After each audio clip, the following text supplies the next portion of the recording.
Gotta look out for the dew. Good evening. Welcome into the program. You didn't tune into hairstyling tips with Cecil Lammy. It's time for the Audible Live here on our YouTube channel, youtube.com/footballguys, DOTCOM. We got Sigmund Bloom. We got Dr. Gene Bramall, Matt Waldman set to make an appearance as well as we go into the National Football League. We go into the latest news and notes. I hope Dr. Gene's ready to do an hour and a half of injury talk because that's basically what it is. Even if we just focused on only running backs, it would take that long. So we got a lot to get into. But first up, Sigmund, we got a game tonight. Yeah, we do. Well, barely. Well, they're playing a game. It's not much of a game. There's been, a few turnover that helped New England. Jacoby Brissett and Eric Stoner, one of the most brilliant at Bo Jackson.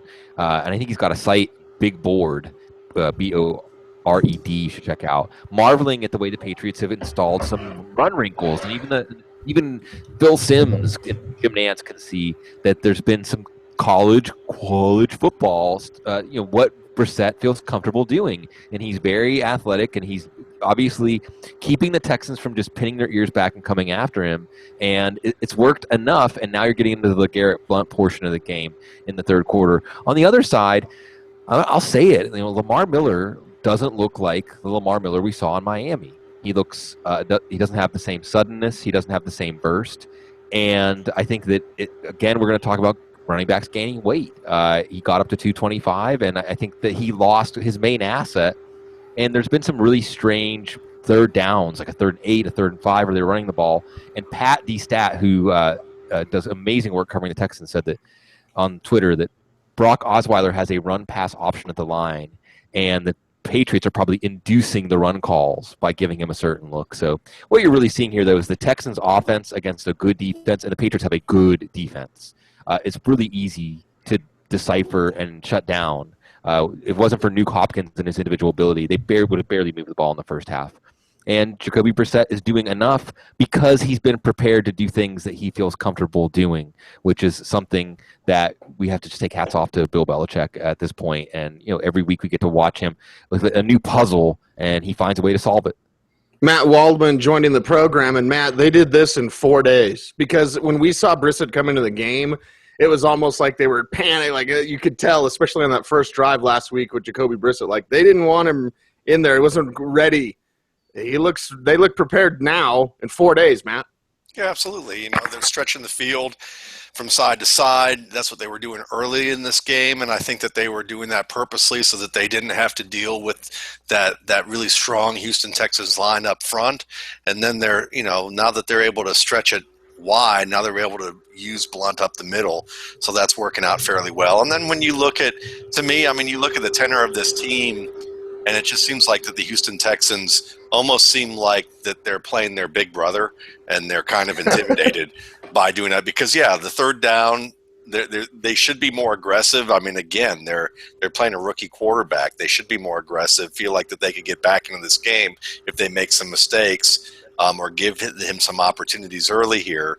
But they didn't do that. They played ultra-conservative football. And, I would also say that the New England Patriots line has done a good job of shutting down the run game to the point where they let a guy like Miller, they let these run plays work for, 5, 6, 7 yard gains, but they're gains on second down and long. So it's, when you look at it from that situation, once they get to about third down and long or second down and long, he's just not getting those extra 3 to 4 yards, but he's getting through the hole, and that's what you would expect. But why are you going to run it in the first place? Matt, now I do sense a little twinge in the voice on the vocal cords, man. It got a little throat. You need a little throat coat tea because I will recommend. I need to be endorsed by that. Weimer, we need to get on that. Yeah, a little throat coat tea will set you right, man. See, there you go. See, yeah. Good diagnosis, doctor. Good diagnosis. I even told your man, John Elway, after the Super Bowl, I was like, John, throat coat tea, man. Come on, what are you doing? Dr. Gene, now Matt's going to quit the show. He's like, get out of here. Dr. Gene, you've seen some stuff out of J.J. Watt that's not what you wanted to see. Well, I think it's what we expected to see. We talked about this with lots of players that have had this, in particular, two defensive ends, Jason Pierre-Paul and Dontari Poe. Both had similar surgery around the same time, and said they weren't themselves until, October in the middle of the seaon. Pierre-Paul said that the back surgery was tougher for him to get over than the hand amputation. So, give Watt props for getting out there and gutting it out a little bit, but he's clearly not himself, and the Patriots aren't having too much trouble with him. Well, let's do what we do every week right here on this show, starting with the injury talk with Dr. Gene Bramall. You can follow him on Twitter at Gene Bramall. And, of course, check out all of his work at footballguys.com. I could throw a dart anywhere at a list of running backs and probably hit an injured one. So let me start in Minnesota. Don't. Yeah, let me start in Minnesota with Adrian Peterson. The Josina Anderson tweets and the retweets and everything that's going on there. Jerick McKinnon, Matt Asiata, Ronnie Hillman. Now we will jump into that discussion a little bit later. But let's get into this Peterson injury. Your thoughts, Dr. Gene? What do we know? Well, I think it's been reported as a meniscus tear, and I think that's accurate. There's been some discussion about whether or not he's got a mild LCL sprain that goes along with that too. The truth is probably somewhere between the Vikings are swearing up and down that there wasn't any associated damage, and maybe there wasn't any other surgical damage. Maybe there was some concern about a mild LCL stretch there. Hopefully, what the Vikings said today was they went in and didn't notice any damage. It'll make life a little bit easier on Peterson, but the decision was to go in and sew the meniscus together, which in order to let that heal, the knee has to be immobilized. It's a long recovery period. In 3 months, even for a superhuman like Adrian Peterson, is probably the most optimistic of expectations. So you're looking at 12 weeks. You're probably looking at December, and there may not have been any choice for Peterson. There was some talk about whether or not he could just have the torn piece of meniscus trimmed out of there and come back in 2 to 4 weeks. But a lot of times with this particular type of injury, where it's significant enough where the knee locks up, the location and the severity of the tear is such that there may not have even been a decision. So I think there's a chance that he comes back, but it's not going to be until very late in the season at the earliest. I'll throw a change up at you, Doc, and let's jump to a wideout. Let's jump to Dante Moncrief. And the question here, and you can give us a refresher on the new IR rules. This 4 to 6 week timeline that gives them. There's a week 10 bye for Indianapolis, so maybe he can come back on week 11. The fact that they didn't put him on injured reserve, does that mean we should trust that timeline when it comes to deciding whether to hold Moncrief through this middle part of the season? I think so. I don't know that you would want to bet on him being on the 4 to 5 week instead of the 6 to 8 week side, but they clearly think there's a chance that they can shave a couple of weeks off of that. And then should anything else happen on that team, and there have been so many other injuries, they may be leery to put anybody on injured reserve with the thought that they may have to use that spot on somebody else. So if they think there's any chance that he gets back in 4 or 5 weeks, and we'll get him back there. And the key is whether or not it's more of a structural injury or not. We've seen fractured any types of bones where, if it's not a weight-bearing situation, if it's not a structural deal, that guys can come back before the bone is fully healed. It becomes a pain tolerance type situation, and that may be what's going on with Moncrief. Gene, tell us about the injuries to Deshaun Jackson and why he's a game-time decision. Yeah, I don't think we know too much about what's going on. It's not really been described exactly what he has. He's got a couple of different things going on. Jay Gruden said, they're going to go pretty much right up to game time, see what his availability is on Friday, see how he looks on Saturday after practice. It was nice that he was upgraded from not practicing on Wednesday to limited practice on Thursday. Tomorrow's really going to tell the tale, like it does with so many of these situations where we can't see the injury mechanism and the team doesn't give us any specifics. If Jackson is in the locker room talking to the media tomorrow, it's a pretty good sign that he's going to be active. So something weird that I just have to note with this fumble. The number 34 is holding a rag. It seems like he's more concerned about holding the rag than the ball. Anyone else kind of notice that here? It's like he's trying to hand a hanky to a lady who I don't know. He's trying to be more of a gentleman than a football player at this stage. Chivalry is not dead. So, not even on the football field. Tonight. There you go. Yeah, exactly. Let's get back to Dr. Gene Bramall in these injury situations. Looks like Doug Martin's going to be down a couple 3 weeks. Dr. Gene, what do we know? Yeah, I think, and you can say the same thing for Arian Foster. You can say the same thing for Jonathan Stewart. Whenever you hear a soft tissue muscle strain being described as a 2 to 4 week absence or a 3 to 4 week absence, bet on the over. They're telling you that it's a mid-grade injury. Those things are always on the order of 2 to 3 weeks before those guys get cleared to come back and do much in practice. And then I always like to see them have a week of conditioning before they're cleared to play. So expect a month on each one of these guys. We're hearing a little bit more optimism on Arian Foster, but it's Arian Foster. It's rare that his recoveries go smoothly. So I'm expecting all these guys to be down for 3 to 4 weeks, and hopefully they make that expectation and it doesn't bleed into 4 to 6. Gene, not so much an expectation of whether Amir Abdullah will play again this year, whether we should hold Amir Abdullah. It is possible, at least mathematically possible with the IR rules. But I'm curious what, if anything, you can piece together. What exactly happened? Because we went from x-rays, negative, to second opinion, to, by the way, he had surgery yesterday and is on IR. What's your best theory on making these things all make sense? I don't know. I don't think there is an obvious A to B to C here. Watching the play multiple times, frame by frame, there are a couple of unusual steps that he takes, but there was no Liz Frank mechanism. There wasn't, my thought was, especially then after we heard that he left the locker room in a boot, that he had one of these fifth metatarsal fractures that all the wide receivers have been dealing with, because sometimes you'll see it can be a non-contact injury, just a funny step that happens there. And he had a couple of those steps that were a little bit unusual. And then when we heard his x-rays were negative, that's pretty reassuring that there's not a fracture there. But sometimes you can have very small reactions, something show up on an MRI or a CAT scan that didn't show up on the plain x-ray film.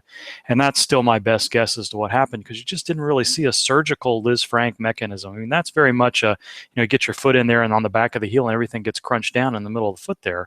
And there wasn't any sign of that on that play. And I don't think he would have been able to do what he did on that play if it was a play earlier that was injured. So I still feel like there's probably some sort of break in there. A surgical Liz Frank is a fracture, a dislocation in that area. It just seems like something where somebody wouldn't have said that his x-ray was negative. So, and if that's the case, we saw lots of guys last year try to come back within that 6 to 8 week time frame, wide receivers from a metatarsal fracture. If that's what it is, there's a chance we'll see him before the end of the year, but I think it's going to be tough. We may find out that here in the next 3 or 4 weeks that things are just too significant and there's no plan for him to return.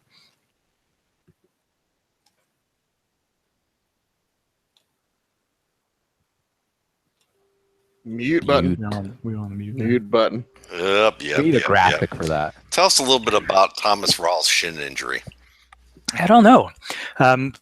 It wasn't evident on the television replays. My first thought when I watched it, my first instinct was groin strain. And then immediately after the game, Pete Carroll sort of described a leg whip. And then yesterday he had this kind of cryptic comment about where there's a little bit of a muscle on the outside of his knee, outside of his calf that's strained some. Strain doesn't really fit with bruise, and they were calling it bruise again today. So I think he's just got a really nasty muscle bruise because there's not much on the outside of the leg that you worry about a bone bruised leg unless it's really up toward the knee.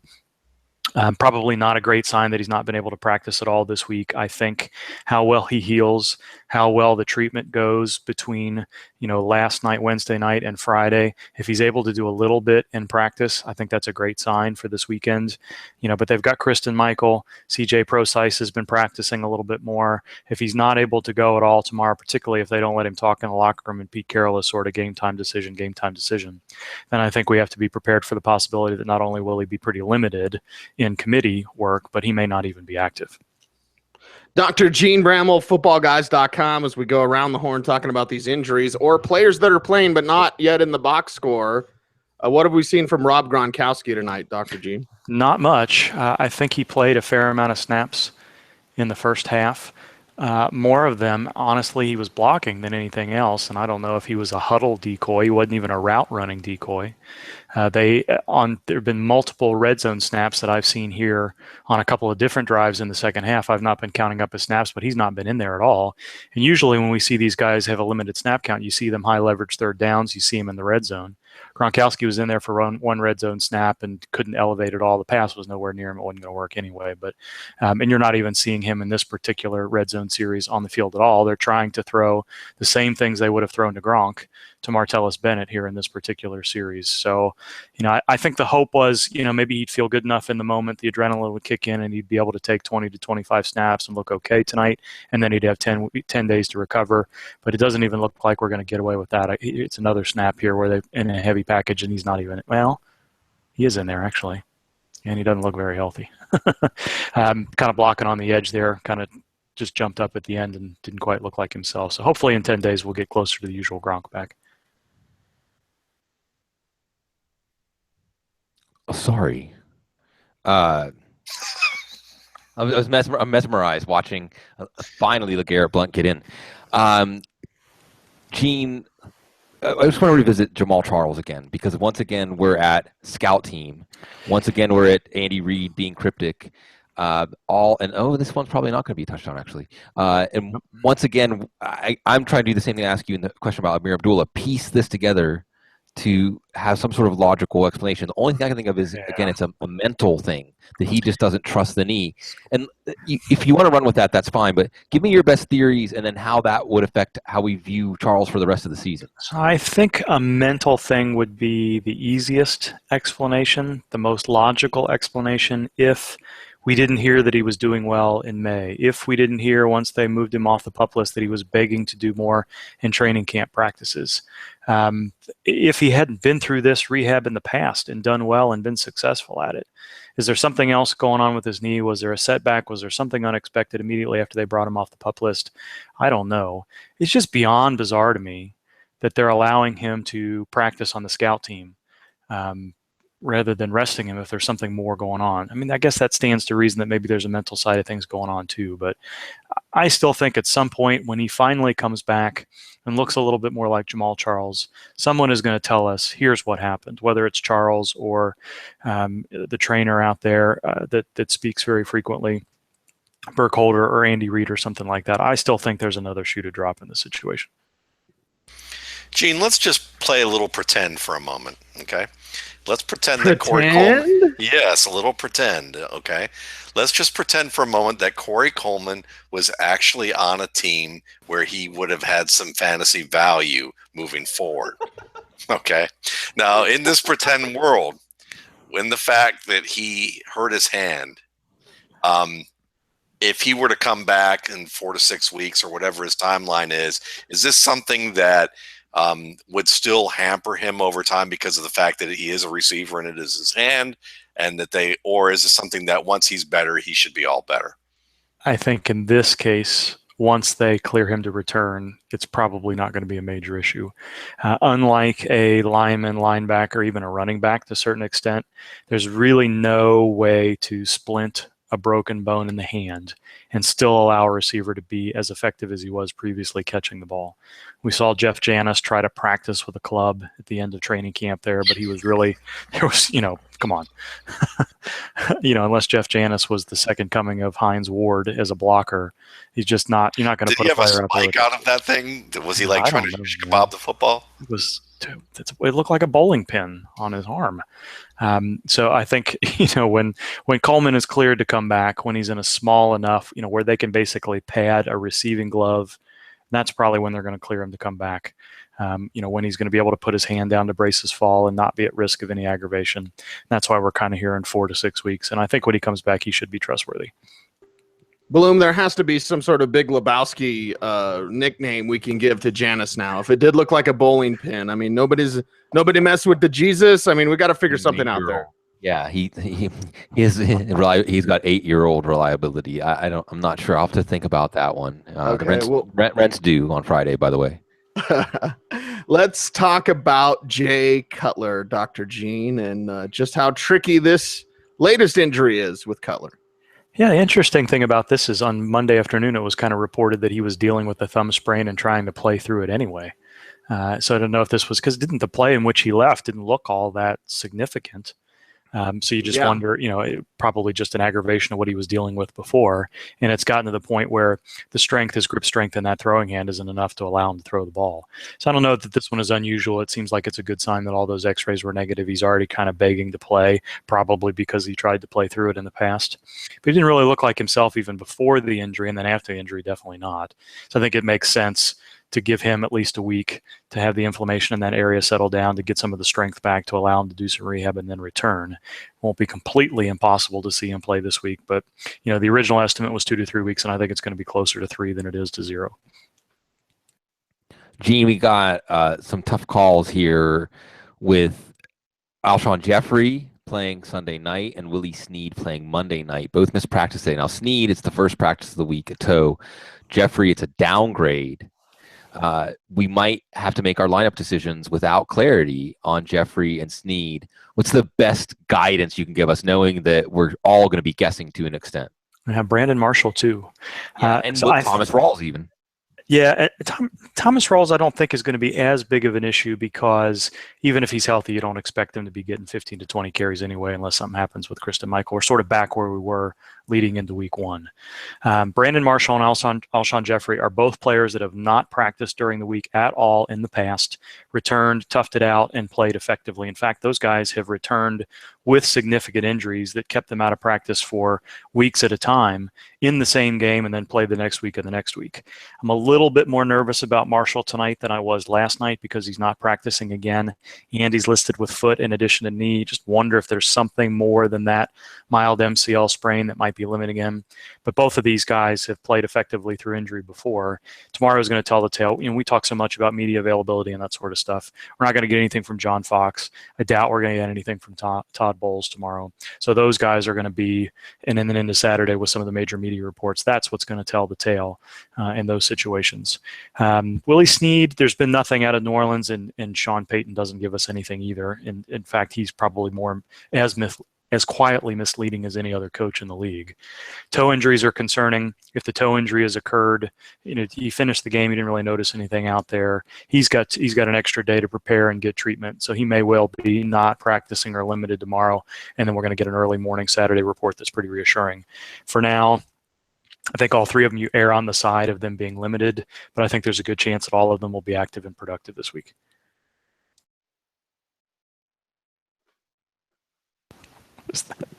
Bob's Burgers for Matt there. It's my Tracy Wolfson childhood picture right there. I think that was from her elementary school yearbook. I'd like to see her in those pink ears, though, actually on the sideline. I think that would be kind of a fun look.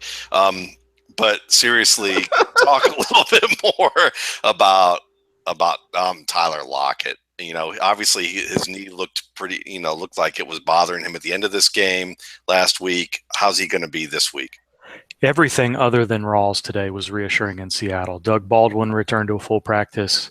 Tyler Lockett returned to a full practice. Procise was fully practicing. Jimmy Graham, who was limited on Wednesday, returned to a full practice. There doesn't seem to be much concern about any of those guys, it seems like, with the exception of Rawls, who I don't know whether he had an imaging study or not. Everybody else had a reassuring MRI. Baldwin was the one I was most concerned about. He got rolled up from behind and then whacked in the back pretty hard, too. There's pretty big concerns about both of those guys. But as of now, barring something unusual or we get a Friday downgrade, I think all of them are going to be good to go. Well, Tom Kiefer used to say, once around the ride. So one more time for Dr. Gene Bremmel, and we'll cut you loose, big guy. Appreciate your time, as always, here on the program. And, rinse, repeat, and I'm going to bring it up again. It seems like we talk about it every year, Dr. Gene, and all apologies. And I know the injury bug, she's a wicked mistress, but not to go Pete Carroll on everybody, but when I go to Broncos practice on Wednesday, and they're in a hat day on a Wednesday, it's week 3. Like, these guys just don't practice anymore. There's an argument can be made, like, how do these young players get better when they're not actually playing football during the week? It's part of the conversation. So I ask you again, through all of my ignorance, is any of these strain of injuries have to do with the fact that these bodies are not being calloused or worked into football shape quite enough during the week? Dr. Gene, your thoughts? It's really hard to say. I think there's an argument that yes, there's less football conditioning going on, but anytime you put a player in a position to be hit, you're increasing the risk of injury a little bit. There's good GPS data out there now that suggests that players that are fatigued, which is more likely to happen in a full go padded practice, are at higher risk of injuries, primarily soft tissue stuff. But if if you can't get your body out of a tough situation, your joints and bones are at risk too. So I think in general, that's probably the right way to go. There's lots of stuff over the years about this coach is old school and we're going to run padded practices. And now, with the recent collective bargaining agreements, there's not as much of that that's even allowed. Really only supposed to be doing one full full padded practice a week anyway with contact. So I don't know. I would say probably not. I just think bigger, faster, stronger. To collision sport is just kind of where we are right now. Sammy Watkins, not so much are you going to play Sammy Watkins or not this week against Arizona, but obviously if you could have traded him after the news in week 1 and the performance in week 1, that would have been ideal. Or you can walk that back and say, no, Bloom, you're being too harsh. But if you can get, I said after week 1, he has 7th to 10th round value now, and I got some pushback for that. I don't even know if he has that now. I mean, he's a player you put on your bench and wait. Can you tell any of us a story, knowing that he's missing practice this week, where it gets better, where he gets close enough to Sammy Watkins that you play him with some confidence this year? It did last year, right? I mean, toward the end of the year, he was dealing with this issue and others, and he was effective, very effective, which made everybody think he could be a top 10 player this year, if not more than that, despite him taking, the back half of the offseason to recover from this injury. The story, I think the most likely story here is Buffalo's record worsens over the next 8 to 10 weeks. And at some point in the second half of the year, the Bills are out of the playoff race, and Watkins says, you know what, I got to get this done anyway, and may lean more towards doing it in the second half of the season rather than waiting until the postseason. Now that's, all of these players, the players don't necessarily think like that. They want to play every game. They want to play every snap regardless of what's going on. But you just get the sense that Watkins already asked for second opinions and x-rays. The Bills, there's already been an undercurrent of, well, we should rest him for a period of time. He's not practicing during the week. Rex Ryan doesn't seem to want to have anything to say about him at all. And the tea leaves are there that this is good. This is an issue. It's going to remain an issue at some point. It's going to come to a head where somebody's going to have to make a call where you're going to sit for a month, or we're going to go ahead and have the other surgery. I think it's almost a foregone conclusion at this point. Gene, is it too early to worry about Julio Jones and everything that goes on below the knee in terms of his body? Because it seems like over the past few years, he consistently has some sort of injury in that area that hampers him, and he's been playing well. But if you were a dynasty owner and you owned Julio Jones, would you be looking at this and thinking it's a matter of time? And I'm talking about a short matter of time, not the every player gets hurt down the line type of time, that you should be getting rid of him. No, I don't think so yet. I think he's young. He's extremely talented. I think he gets his body in situations where it's tough to get out of. I think there's an argument that, these very thin speed shoes that these guys wear, if you look at the still images that I posted of both of his ankle injuries from the preseason and from week 1, you barely see his shoes. And even if you tape an ankle up at that point, some of these guys are wearing, above the ankle cleats and other guys aren't. It's just a tough situation. I would be worried about Julio Jones over the next month, though. We know he's got an ankle that's probably, where the ligaments are a little bit tight because he's had an aggravated ankle sprain that's not healed yet. We were told that he got banged up at the knee. Now we're told it's a calf strain / calf bruise. And he's not been practicing at all, so his conditioning's probably a little off. He's got multiple injuries on different sides of his body that are affecting how he runs and moves in space. It's just a setup for a cascade injury, and you hope it doesn't become a mid-grade hamstring injury, or the calf injury gets aggravated to something more, or the ankle turns into something where it needs to be dealt with over a long period of time. Julio Jones, like lots of other elite players, is, we just talked about it with Brandon Marshall and Alshon Jeffrey, are guys that are able to play through these injuries and play through effectively just because they're so stinking good. But at some point, these kind of cascade situations catch up to these guys, and I'm crossing my fingers right now that we don't see that with Julio in the next 2 to 3 weeks.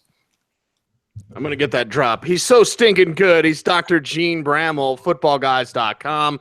You follow him on Twitter at Gene Bramall. Of course, check out all his work at footballguys.com. Dr. Gene, appreciate you as always, my friend. We'll talk to you soon. Yep. Very good, guys. Have a good week. And there we have him, Dr. Gene Bramall. Let's get a game update from Sigmund Bloom. Texans, Patriots, what's up? LeGarrette Blount got that touchdown. The Texans are being exposed in a way. I'm just surprised. We had a requisite our weekly Will Fuller drop on a wide open pass, and I don't care what you say about Will Fuller. He's never looked natural or comfortable catching the ball. He can still have a fine career. This isn't like Terrell Owens or Brandon Marshall, where they're going to be drops because of concentration. They're going to be drops because maybe they let their mind get a little bit ahead of actually securing the ball because they're aggressive-minded players. And then there are players that just don't look natural. Even on his first catch of the night, he was fighting the ball. It's just his game. So, but what you really see here, and this goes back to a time that the three of us spent together in Joe Bryant's attic when we watched Brock Osweiler at Arizona State. And you can see his mentality hasn't really changed that much, where he's trying to throw the ball through the ball, basically. He's not trying to create windows. He's trying to throw the ball through the brick wall to make a little hole, but he doesn't understand touch. He doesn't understand floating the ball through windows to players. And it's surprising because you would think with the tactical advantage that DeAndre Hopkins and Will Fuller speed give you, you could just steal 5-7 yards at a time in the short passing game. And you also could do some things to set up the running game more. You could do some things to use, you established the run, Texans. You ran 3 times on third down. Use that play action to set something up downfield. I'm just surprised by Osweiler not really looking like he's progressed that much, and how the Texans aren't using the assets they have to create tactical advantages. But I do want to again say hats off to the Patriots defense, which really isn't talked about enough. And they don't have Chandler Jones, who's traded to Arizona. Rob Ninkovich is suspended right now. Patriots right now are just, I think everyone's stepping back and saying, here's your class of the AFC this year, and this is what everyone's chasing. And also being reminded that the AFC South is the minor league division of the AFC. And remember, Tom Brady is returning. Now, I feel like that old Looney Tunes, Matt. This is alive? This is an $18 million quarterback? Seriously? Come on. And really, let's go back to Joe's attic, where we were at our, we were there by our own will. We weren't forced to be in the attic watching film, although we'd love to do that, right? Go lock ourselves in a basement and watch film together. What's that buck in the corner for? Never mind. It's time to watch more film. So, Matt, going back to Brock, and going through what I saw in Denver, there were some footwork things that he changed. There were some arm mechanics that he changed. But this is the same old Brock. No development. Well, I mean, when you think about it, he's midway through his first year as a starter. So what really do you expect from a player who's midway through their first year, who's been sitting behind a supercomputer with a noodle arm, who runs the entire show? I mean, he was never going to run the Peyton Manning offense. He was never going to be that guy. And I think that people say, oh, what a privilege it would be to be able to work with Peyton Manning. But I'm not quite so sure that would be the case when you're a backup quarterback trying to develop, whether or not that's necessarily a great thing. Phillip Rivers, I could see that maybe. I could see how a coach's son might be that way. But Peyton, Cecil, you might be able to give me a little bit more insight about that than what I'm guessing there. But I'm just guessing that Peyton was the show, and probably the show and a half or show and 3/4 in that town. And that meant that Osweiler was kind of treated like the same way an understudy would be treated by like a diva Broadway actress who you'd see on a soap opera. So to me, he's still learning. And I think that if anybody is really looking at, I think any expectations of him to be worth the money that they're paying him right now is probably it's realistic as a fan, but I think from a nuts and bolts standpoint, it's probably a little too high right now. I think that maybe a year or two from now, we'll see whether that experiment has bared fruit. Imagine a calculus professor in college trying to explain to someone, like, if Tommy has 2 raisins and Susie gives him 5 raisins, how many raisins do they have together? Like that. And then imagine the frustration that would mount from that. So, we could continue that conversation. That's for sure. It is the Audible Live. Cecil Lammy, Sigmund Bloom, Matt Waldman, the trifecta, as we go through some of these fantasy situations. And Matt, I'm going to flip the script back on you over a certain email that you sent to me today. And I want to talk about this Miami running back situation. And Dr. Gene said, hey, let's get a couple of weeks. And I know it's more optimistic for Foster, but it's Arian Foster at this point. What can you really expect? Jay Ajayi, Kenyon Drake. We're getting talks of Isaiah Peed. What are fantasy owners to do? And especially if you're looking for lottery tickets. And this is why I picked up Kenyon Drake today in Fessel OG, Matt, is because, I look at guys like Kenneth Dixon. These are the times to preemptive strike. Drake may be a little bit closer, obviously, because Dixon's still a couple of weeks away. But guys like Alfred Morris, guys like Rob Kelly, guys like Kenneth Dixon, guys like Kenyon Drake. Lottery ticket or no? For me, it's no, because of all the guys. That's why I emailed you. I was like, no, Cecil, no, don't do it. But I do understand the logic behind it, because Kenyon Drake is a fantastic athlete. You get him in space, and he could do a lot of good things for you. And I think that with Miami, that's really what their only shot is to get their running back in space right now, because that offensive line doesn't seem to be doing a really great job of blocking. There are a lot of you got tackles playing guard, in this offense right now. And it just seems like that's sputtering. So with Drake, for me, I just look at him, and he's kind of like a worse equivalent of Devontae Parker as a wide receiver. Devontae Parker, obviously, you can get him in certain situations, and he's going to thrive. And if they can do that with Drake, that's great, because he's got the speed, he's got the size, he's got the agility, but he drops a lot of passes. His concentration isn't quite always there. I don't feel like he's the only backs. And think about Alabama. Mark Ingram through today, all those running backs who've been in the NFL, good, great, bad, or otherwise, who were NFL prospects, all of them got a shot to really be between the tackles runners, guys you'd line up in the backfield and let them run in the eye or from a pistol or whatever, and let them run. Kenyon Drake, of all those backs, is the only back they really used as a gadget player, as like a space guy. And to me, that tells you right there that this guy, and from what I saw on film, he just didn't really understand the blocking schemes, and he was so out of control with the great athletic ability that he had, that I feel like he's an injury waiting to happen, because he's not able to really just react to what's going on, and as a result, he's going to overreact to things and end up getting hurt, because he has that great athletic ability. He's going to lean on it too much. So for me, he might have some big moments. He might get people really excited.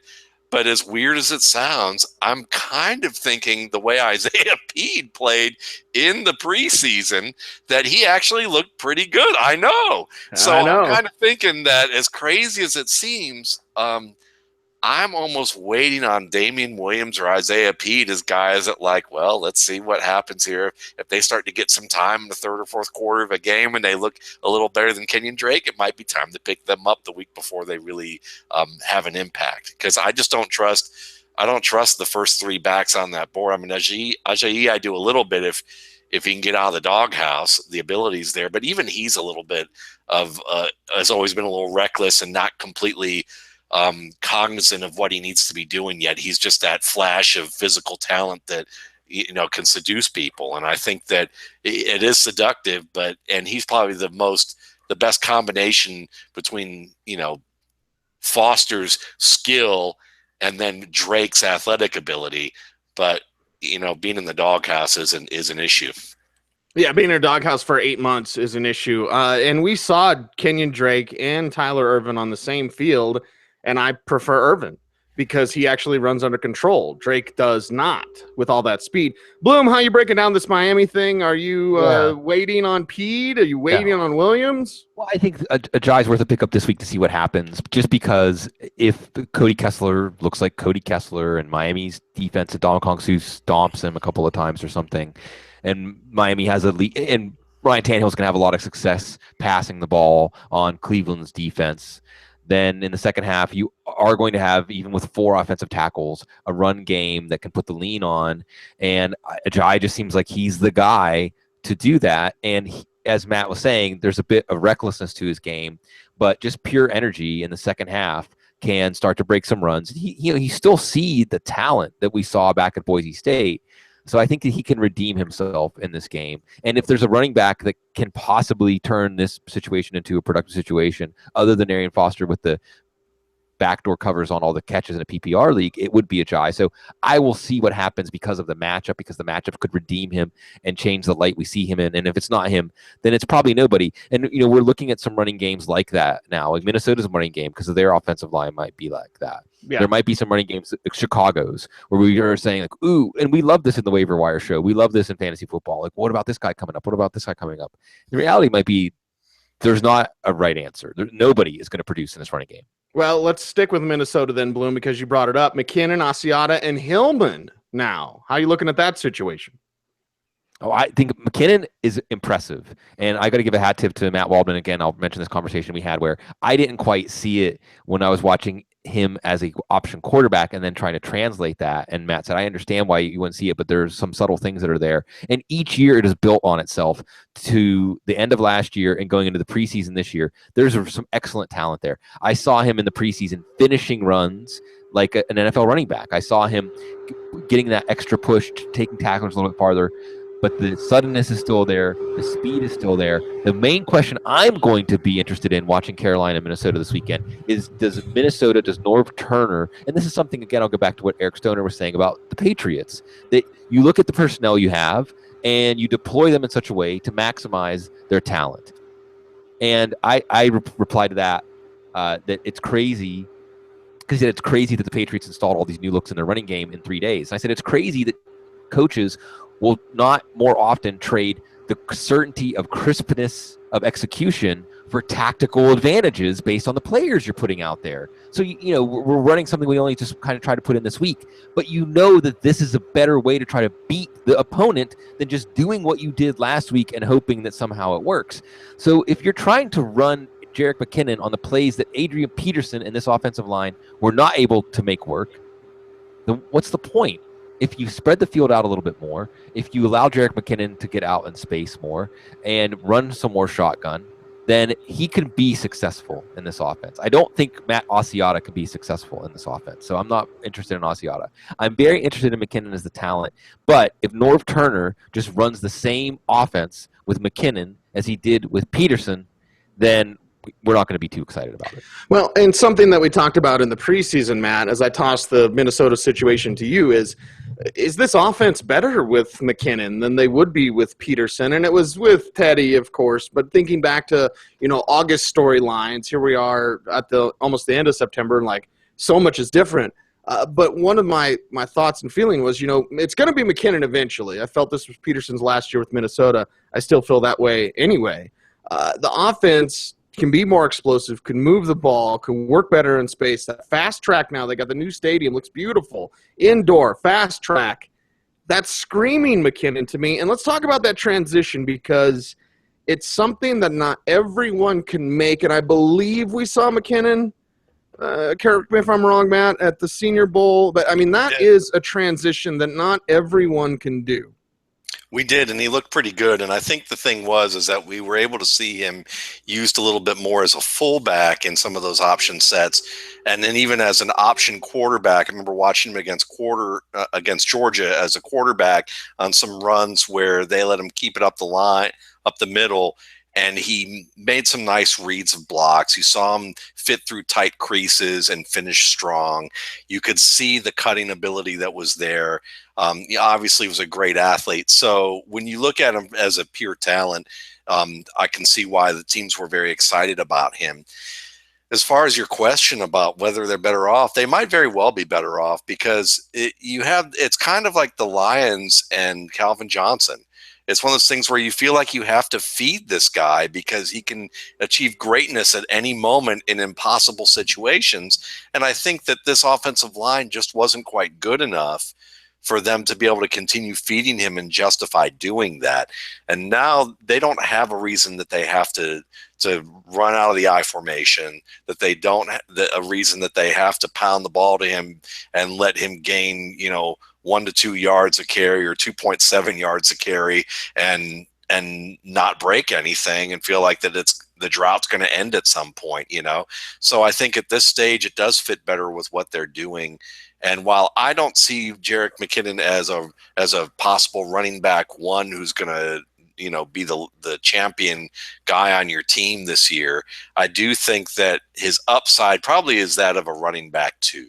I mean, I think if he can, and which is still really good, a really good investment to make off your waiver wire, because to me, I think, probably 300 yards receiving, 40 yards, 40 catches, maybe about 1,000 yards as his total upside, but touchdowns, you're probably looking at 4 to 5 at best. So to me, if that's at best, you're probably looking at, if it's not a depressed year like last year for running backs, it's probably running back 20, 21, 22, somewhere in that range, which is good, especially off the waiver wire. It's just, to me, to me, it's like if you are a team that only starts 2 running backs and you have players and some decent depth right now, I wouldn't blow half your waiver wire budget on them. But if you are desperate for a running back and you need a starter, it might be worth going that high.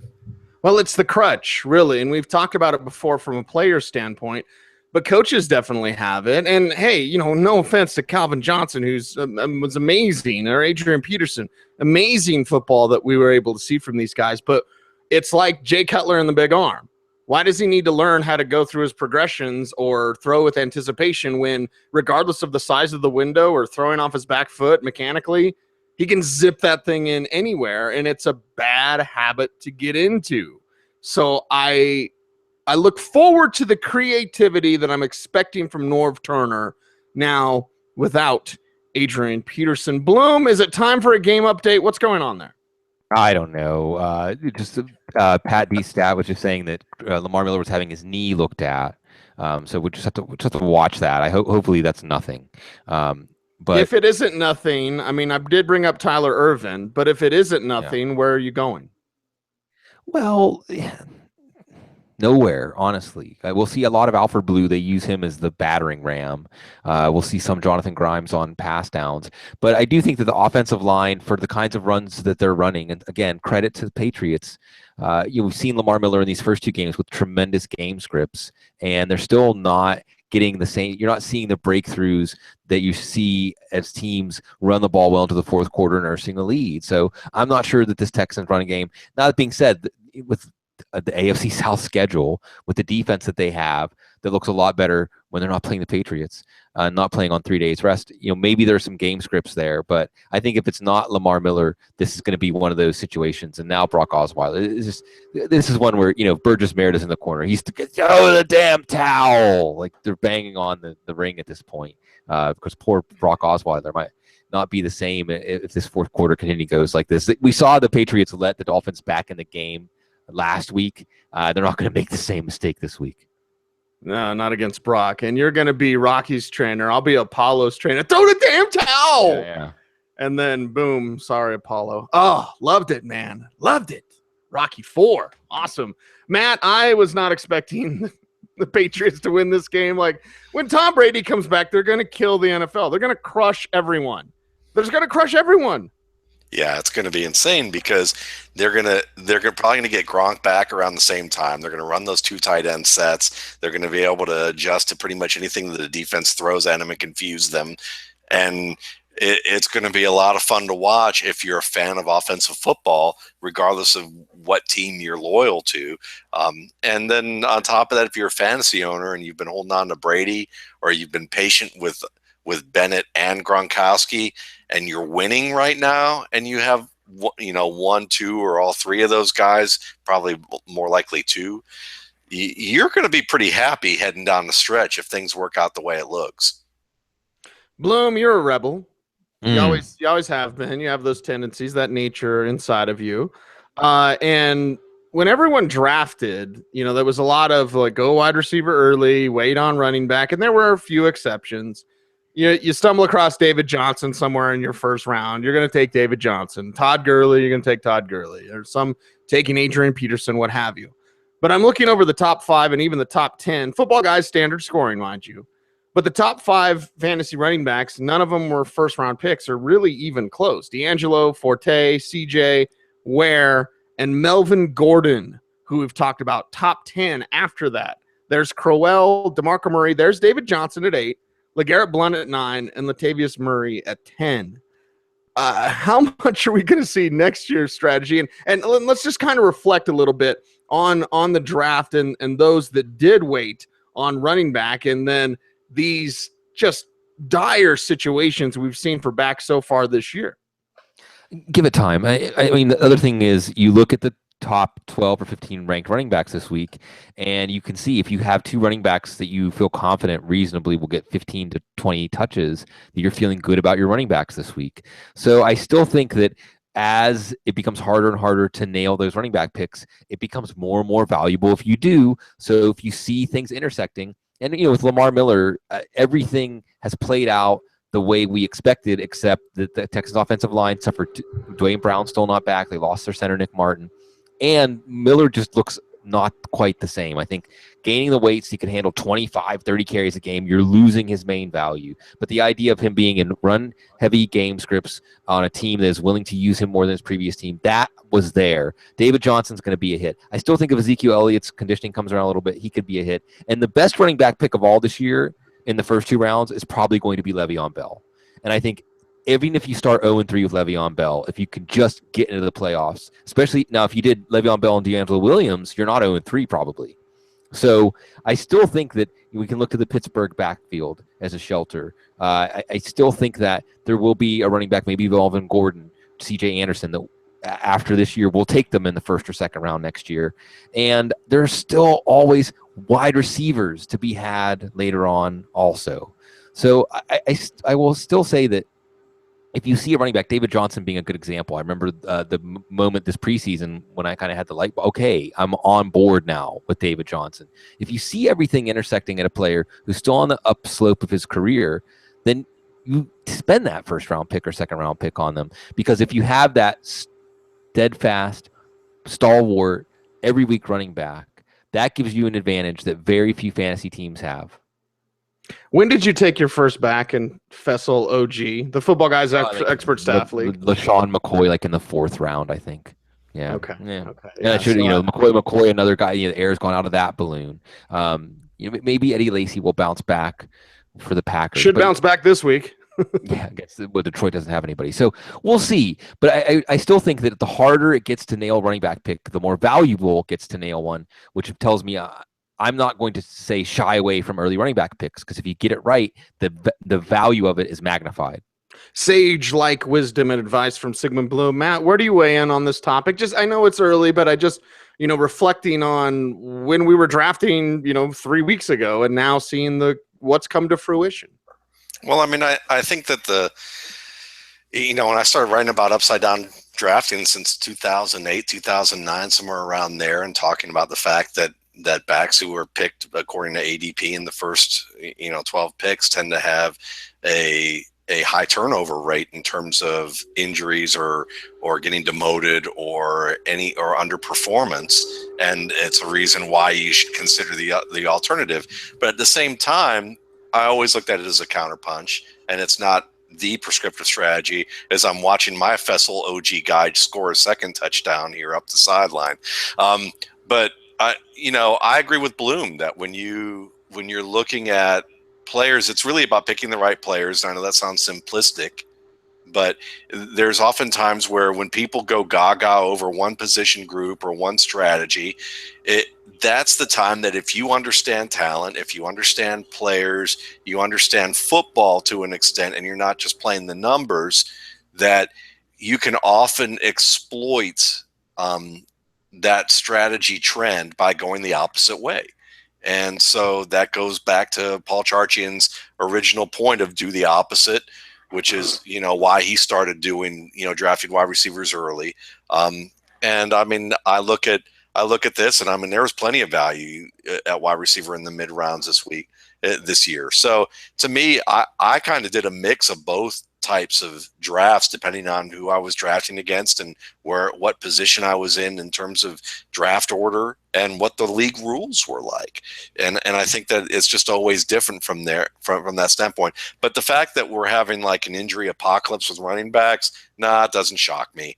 The fact that we have running backs who came from the middle rounds of the draft or after round 4 who are performing really right now doesn't shock me either. But at the same time, we're going to see a rebound with probably 2 or 3 of these backs who haven't started well, and folks are going to wish that they didn't give them away. So it's just a matter of looking at these on an individual basis and making good calls with them. It is the Audible Live each and every Thursday night right here, youtube.com/footballguys, DOTCOM. Our trifecta continues as we're getting close to tying a bow on tonight's program. But that was blunt again, Bloom. Here we go. Yeah, and I have to say Matt Waldman was the one that pointed out that his great uncle, I just got to see the Sun Ra Orchestra about a month ago it was just amazing. Marshall Allen leading the band. And now grandnephew enlightening all of us. He's from another planet right now, the way he's running. And I think that until Dion Lewis is back, if he's even back, you're going to see Blunt in the fourth quarter doing this every week. And what's really interesting is nobody wanted Blunt. The Steelers let him go. Nobody wanted him. And every successive year, nobody wants him. Why is it that Bill Belichick is the only guy that sees the value of this player? Because he's a genius. He's a genius. I don't know. Because nobody's wanted him. I mean, Cecil and I were laughing every time he was breaking long runs at the Senior Bowl, and they were trying to relegate him to fullback as punishment. So, I mean, it's just crazy how it works. They wanted him to be Greg Jones. And he's not. And why Belichick, Bloom? When we talk about coaching greats of all time, and you look at the systems that we usually associate when you think of a Bill Walsh, stuff like that. What's Belichick's system? Do whatever you're not good at. Yeah. Take the players, I almost dropped an F-bomb. Take flipping Troy Brown and make him do whatever. You know what I mean? Like when they actually have some talent, like Randy Moss and Wes Welker, they don't win it all. But when they can scrap together and piece together, it's like having a hot rod that you've spent tens of thousands of dollars on, and then getting beat at the racetrack by some jalopy, to just piece together all of these pieces and scraps of this old muscle car. That's what makes Belichick great, is he'll take those scrap pieces and he'll bore them 30 over and get high performance out of them. So, I mean, greatest coach of all time. I'm no Belichick fan or Patriots fan whatsoever, but that's easy to make that argument. I'll say this: he's the model for all professional football coaches. But there's so much coaching hubris that nobody. Yeah. We were talking about it earlier. Like, this is my system. This is my way. No. Just do what they're not good at. I probably made this speech before, since we've been going on 10 plus years now with the show. But to use another music metaphor, I know Waldman will follow me here. I think he and I have had this conversation before too. I think of Miles Davis, because Miles Davis, through the course of his career, never stayed static. Never, and he would even say something like, "I'll never do electric music," and then he hears Jimi Hendrix and says, "Oh, I'm going to do this electric music. There's something to it." Not afraid to steal, borrow, just hear somebody else and say, "Oh, that's the direction I should be going." Chip Kelly in the hurry up offense, and so on and so forth. And he would say, Bill Belichick would say he learned a lot from Ozzie Newsome, and we can see what Ozzie Newsome has done as a GM in Baltimore, keeping them excellent year after year and set up, even though they have so many cap cuts and things like that. So what you see is humility, like you said. It's this idea of, I don't know everything, and I'm going to be open to what everybody else is doing. And what's really interesting about Bill Belichick is we think of him as a grim a grim coach, a grim sort of force out there. But there have been plenty of off-season press conferences where he's delightful, where someone will ask him a question and he'll go off on this 10-minute story on tangent after tangent and telling interesting football anecdotes and showing you that he's a person that actually does appreciate. He's not Chip Kelly. He actually appreciates other things in life. He is a very interesting mind, even though the way he's portrayed is some sort of football machine. But I think that this will be this Bill Belichick love fest. But again, when you think of the Patriots teams during the Belichick era, they've always been different, and he's always been willing to adapt to what he has, including in season, including week to week, as we've seen tonight. And you look at this team, and like you said, you wonder how they weren't winning Super Bowls with some of the teams they had. But it's really highlights to me a larger problem in the NFL. We've talked about this with the coordinators, where you think that you're hired to install your system or install your program and get the players that are there to fit your system and your program, and draft players or sign players that fit your system and your program. When the right way to coach, now there's a culture here. Martellus Bennett talked about this, like how comfortable it was to just show up and say, hey, wow, everybody here is just doing their job and serious about doing their job. And that's where that grim part of Belichick comes in. So that makes it easier to have confidence in your players. It's kind of like, we all have experiences with children in the house where if your discipline is consistent, and let me say that I'm the worst ever at this. So this is where I'm the don't, as we talk about with the parenting podcast. If the discipline is there, if the culture is there, then you have trust, because football is a team game. It's a unit game where you're trusting everybody else and functioning as a unit and not as 11 individuals. Then it's easy to command like a conductor of an orchestra and just command players into different modes, different mindsets, different formations, different tactics week after week, and trust them. And it doesn't always go well, but it does get you the most out of what you have. It makes your team durable. It makes your team adaptable. And when Tom Brady is back, yeah, just look out. Let the love fest continue. Matt, your thoughts? It's just good management. If you've ever, that's really all it comes down to in the NFL is good management versus bad management. We've all worked for managers who micromanage everything, who don't trust anything that you do, even though they've hired you as a specialist to do the job that you're supposed to do. And they don't even have the training. They don't even have the training that you have, that they hired you to be a specialist in, but they don't trust you to do that job. And therefore they sabotage their own group because of the fact that they just don't let them be good, because half the time they're even threatened by the fact that maybe if someone actually wanted to do something different that they didn't know enough about, that they'd feel out of control. And if they had to go to the GM's office or the owner's office or talk about it in front of the media, that they would feel incompetent and they'd be exposed as a fraud, rather than being able to just say the simple words of, well, I have a great quarterback. We have a great offensive line coach. We have a great scheme.